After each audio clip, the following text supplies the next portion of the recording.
Hai teman-teman, mungkin di antara kita ada golongan orang yang jarang mandi kalau nggak keluar rumah. Nah, kadang kita suka dapat ejekan atau hinaan dari teman juga keluarga. Kayak misalkan, ih jorok, ih bau, ih kok perempuan jarang mandi sih, ih pemalas, gitu-gitu. Nah, sebagai pembelaan, kita suka ngomong, ya kenapa harus mandi kalau nggak keluar rumah? Gak keringetan, cuma rebahan, gitu. Berapa kali sih kita harus mandi dalam sehari? Apakah tergantung aktivitas kita atau 2 kali sehari sebagaimana yang dibiasakan orang tua kita ketika kita masih kecil? Nah, pastinya kebiasaan mandi dari setiap wilayah atau negara berbeda-beda. Kayak misalkan di Jepang, orang-orang Jepang mandinya 1 kali sehari. Itu pun dilakukan ketika malam hari. Karena mereka merasa mereka itu berkeringatnya ketika pulang kerja malam hari. Pun ketika besoknya pagi-pagi mereka masih segar, masih wangi, masih bersih gitu. Jadi mandi sekali pun udah cukup. Nah, orang Jepang pun mandinya nggak kayak kita yang gidibus mandi orai, enggak. Orang Jepang mandinya berendam di air panas gitu. Bahkan di Jepang ada kebiasaan tradisi mandi berjamaah berendam air panas sebagai bentuk penghormatan terhadap seseorang atau suatu kelompok tertentu gitu. Terus kalau dari daerah Arab nih, walaupun di Arab kering atau panas, tapi kelembapannya itu rendah. Jadi orang-orang Arab lebih jarang mandi. Orang Arab cukup mandi 1 atau 2 kali dalam seminggu gitu. Terus dari benua Eropa, orang-orang Eropa mungkin famous jarang mandi gitu kan. Nah, ternyata orang-orang Eropa pada zaman dahulu, pada abad pertengahan, ada yang menganggap bahwa kutu adalah sumber kebahagiaan. Karena mereka meyakini bahwa kutu gak akan ada di tubuh orang yang sakit. Jadi ketika ada kutu di badan mereka itu menyimbolkan kesehatan atau kebahagiaan. Jadi mungkin orang-orang Eropa zaman dulu jarang mandi. Nah, bahkan di beberapa bagian Eropa, penduduknya ada yang meyakini bahwa air juga bisa memberi penyakit.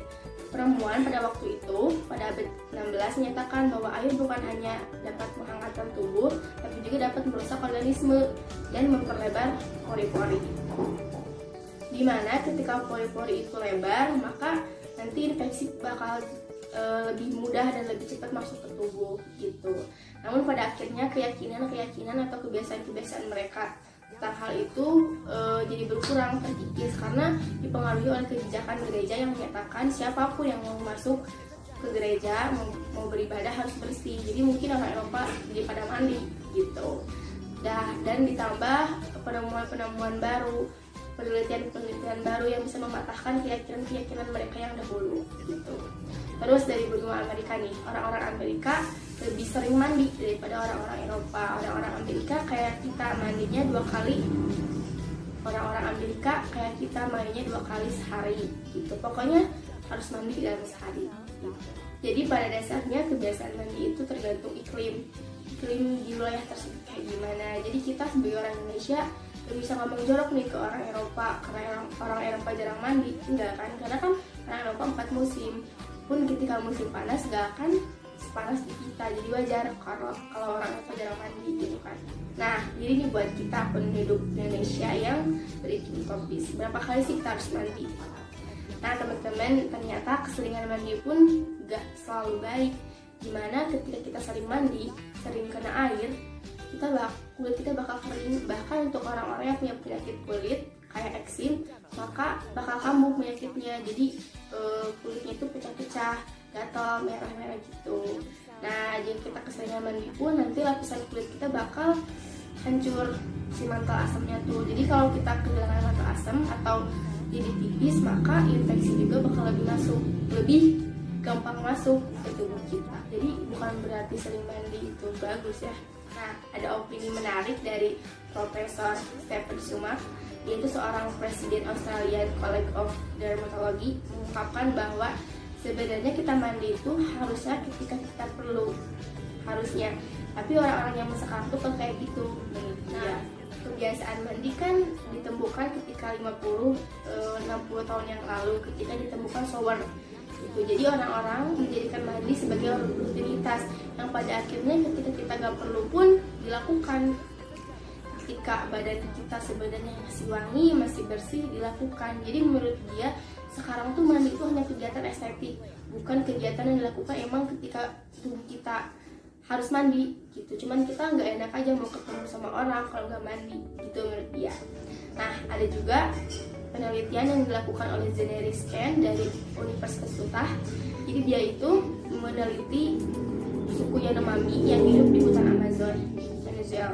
Nah, kan karena akses di sana susah untuk mandi, jadi kan bayangkan tubuhnya banyak bakteri, banyak mikroba. Nah, ternyata bakterinya itu 60 gen unitnya itu berubah menjadi antibiotik, di mana si bakteri itu berevolusi menjadi senjata melawan racun-racun yang ada di hutan gitu.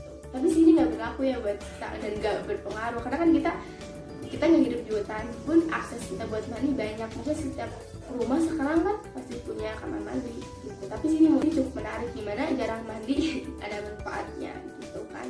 Nah, ada menurut ahli sekaligus asisten profesor biologi yang menyatakan bahwa sebenarnya kita tuh mandi cukup 1 kali dalam sehari. Tapi sih tergantung iklim juga. Nah, ini ada tambahan dari Profesor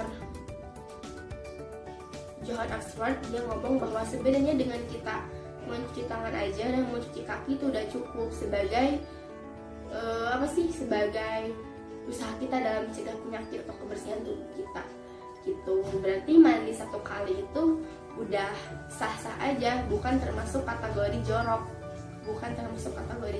gitu. Apalagi misalkan kayak zaman sekarang kan rebahan aja di rumah, nggak ngapa-ngapain, keseringan mandi itu nggak baik gitu kan. Jadi buat teman-teman yang masih suka ejek temennya yang jarang mandi karena mandi 1 kali sehari, ketika pergi sekolah aja itu udah salah, karena mandi 1 kali itu akan bisa jadi lebih baik daripada mandi 2 kali dengan dampak yang tadi ya, keseringan mandi gitu. Tapi sih kembali lagi ya, jadi kita sendiri yang lebih tahu apakah kita harus mandi, diri kita sendiri yang tahu aktivitas apa yang kita lakukan, diri kita sendiri pun yang tahu apakah badan kita bau atau enggak gitu kan. Oke, udah 10 menit. Jadi pada intinya mandi 1 kali itu udah cukup ya, apalagi untuk muslimah yang sholat pasti kan wudhu, mencuci tangan, mencuci kaki gitu. Jadi mandi 1 kali itu bukan kategori jorok. Oke, makasih buat teman-teman yang udah nonton. Jangan lupa like, share, comment, and subscribe. Bye.